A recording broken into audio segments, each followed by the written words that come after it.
Joining me now is celebrity and royal commentator Kinsey Schofield. Now, we'll bring you the latest on Elon Musk's alleged 13th child shortly, but first to the plummeting popularity of the ginger and the whinger, otherwise known as the Duke and Duchess of Sussex. This polling from YouGov has revealed, Kinsey, just how hated the couple has become. There's no other word for it. Their disapproval rating has soared with each controversy. It's amazing, isn't it? And, you know, Meghan's getting ready to launch a new show, so I highly doubt this is the type of press she's wanting right now.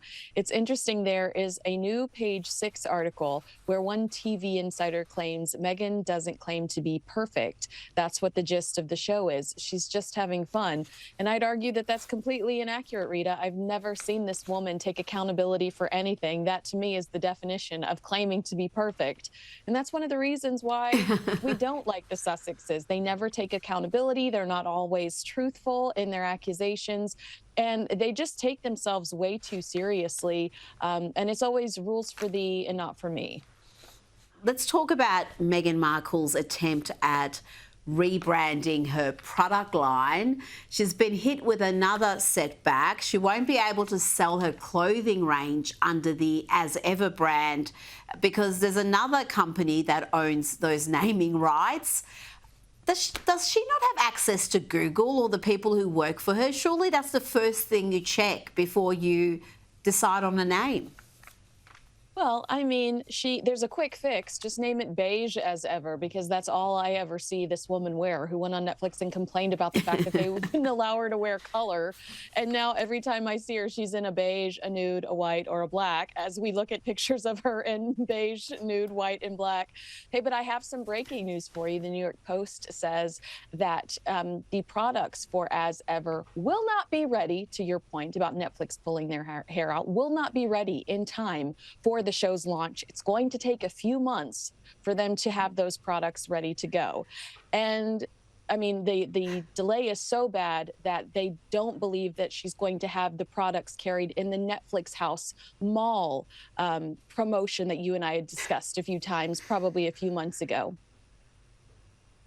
Oh dear. I mean, so far we know about the strawberry jam, and I don't think she even produced enough to actually sell. She just sent a few jars to famous people, hoping that they'd post it on Instagrams.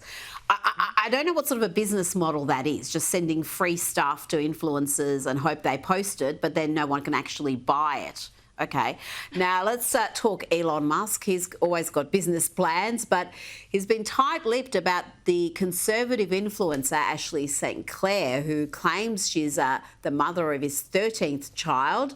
It comes amid fresh revelations from influencer Isabella Moody, who posted private messages between her and St. Clair, which she claims show that St. Clair had planned all along to trap Elon. Kinsey, this is getting unsavoury.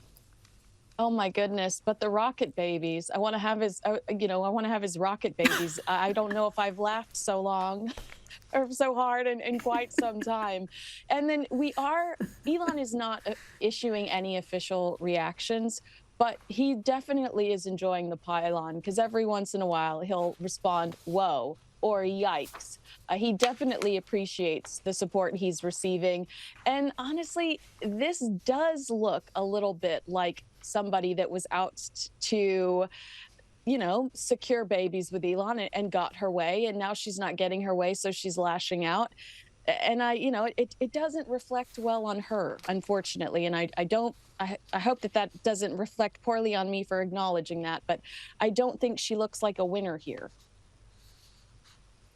Well, I don't think anybody looks like a winner here. This sort of tawdry information is best kept private. I just don't see what's to be gained other than for us. It gives us material, so we shouldn't complain.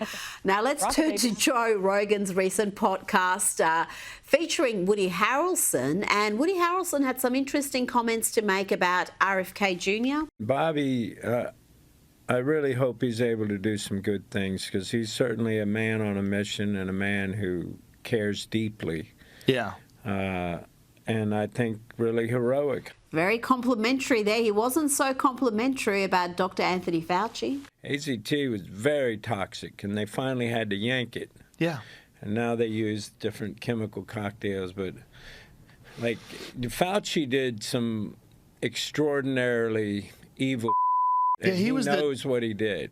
He knows what he did. They're bold comments. Woody's a little bit different. He's not cut from the same cloth as just about every other Hollywood actor. Is he going to get much blowback for those comments, or is he just such a wild card that he'll keep on getting roles and keep on being a character actor? I think you're right. I think he has a big enough personality that he might be able to get past those types of comments. But he also issues an example of a personal experience he had where he lost someone that was close to him. You can't argue with that, you know? So I do think that he talked about on Saturday Night Live, the blowback he got from that. He's acknowledged, hey, look, I get hate. I just don't care. I've got to speak my truth. Now, Kinsey, Fox News host Greg Gutfeld has made it onto the front cover of Variety magazine, and he continues to demolish the late night ratings. He's just winning big. He's beating the likes of Jimmy Kimmel, Stephen Colbert, Bill Maher. They're all trailing by some distance. What's behind his success? Well, I mean, of course, Greg just says they're not that funny, but he says that they're kind of in a very narrow, agreed upon groupthink group, and therefore people are seeking other things. You know, that 18 to 49 demo that is Democrats and independents are now watching Greg Gutfeld because they just want to see something outside the expected. They want to see something outside the, generic Trump joke, which we've got for how many years now? Well, the others have forgotten that they're actually supposed to be entertaining and funny.